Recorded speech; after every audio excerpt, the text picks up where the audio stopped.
Hey everyone, welcome back to the Forge. Happy Thanksgiving to you and your family. Hope everyone's doing well and staying healthy, and I hope you guys eat a lot today. I'm doing a quick little video because I haven't posted anything for a while, and I apologize about that, but I've been kind of busy. Plus my forge has been down because I've been building a new one, like I said in my last video, ribbon burner forge. So I'm going to take you over to it now. I just finished the final firing.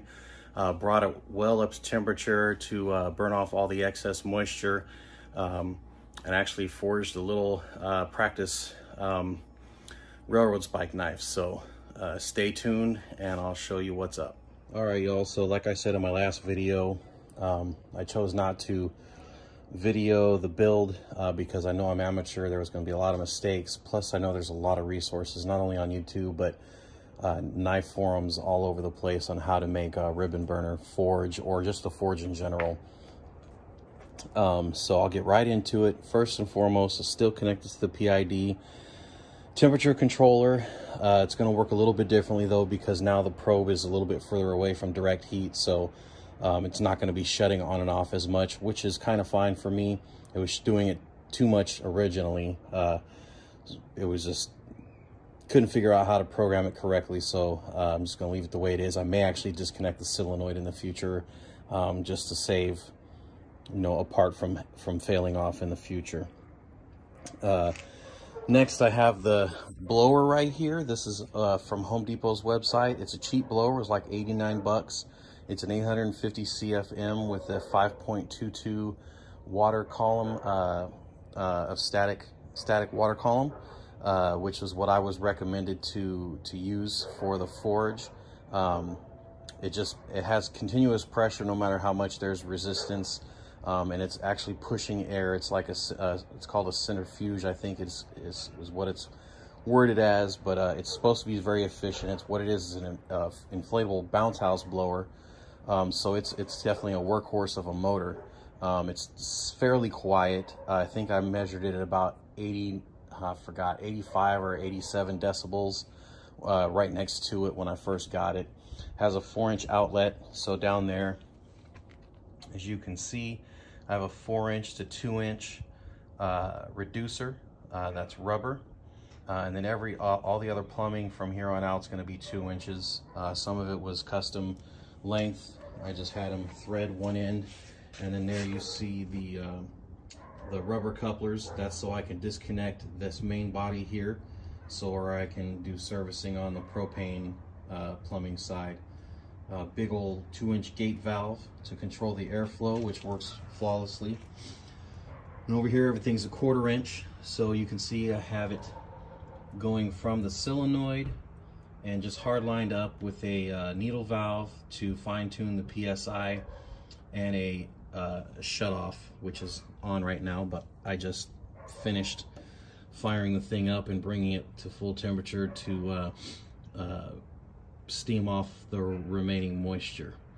Then another quick disconnect.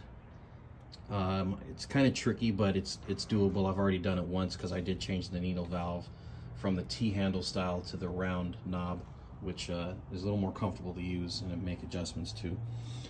Then going up, again, I built everything from scratch. Obviously, the pipes are manufactured, with the exception of the burner itself. The original burner I purchased from DeRosier Forge on Instagram. He makes some really nice ones at really, really affordable prices. Mine unfortunately broke. It was my fault, so I actually recasted it in Mizzou refractory, and it works perfect. It took me 2 times to do it because the first time I used wood dowels and I couldn't drill those out good enough, and basically I just destroyed it by drilling it out. So I used steel rods coated with some silicone lubricant for garage door, which worked really well. They came out really nice and easy. Okay, next, it's hard to see. These bricks are kind of warm because, like I said, I just brought this thing up to 2,000 degrees a few moments ago, but I shut it off so I could do the audio. Basically, I have a extension part of the front door. You can see my crappy welds. there, and it's oblong, so the outside sides are wider. You know, they're kind of oval or circular shape, so I could get tongs in, you know, a lot easier. Made a little platform for fire bricks to insulate the heat on both sides. And then what you see here is a handle. I made one handle for each side because I put the door on hinges. And what that's going to do is it's going to make it easier to rebuild the forge when it needs to be rebuilt in the end.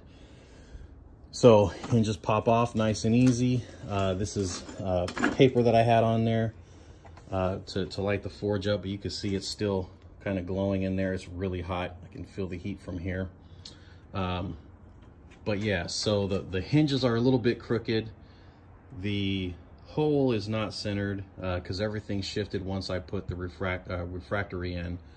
The tube shifted rather.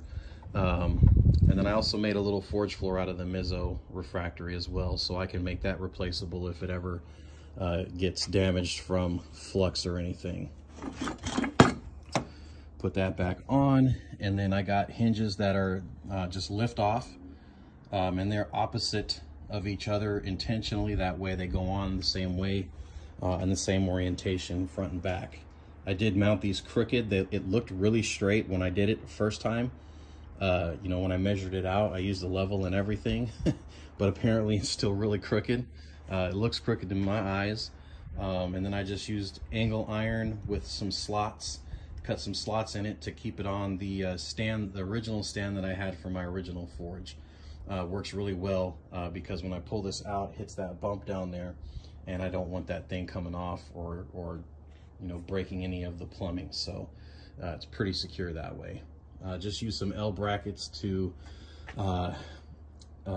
tie down or lock down the forge body. That works really well. It's super tight, so there's really no stress on this whole assembly here going down. I can pretty much disconnect that and it's going to stay exactly where it was. It's nice and tight. And that's pretty much it. Like I said, it's not perfect, but definitely comes up to temperature.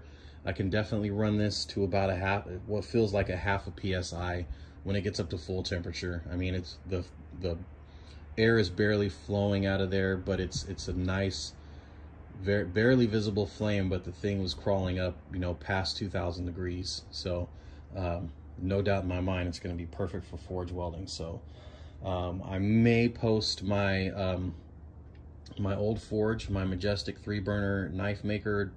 Was deluxe, but it won't come with the regulator forge very soon. So if you're in the area, you might want to take the opportunity to get started, because I'll put that at a really good price. So anyways, again, that's it.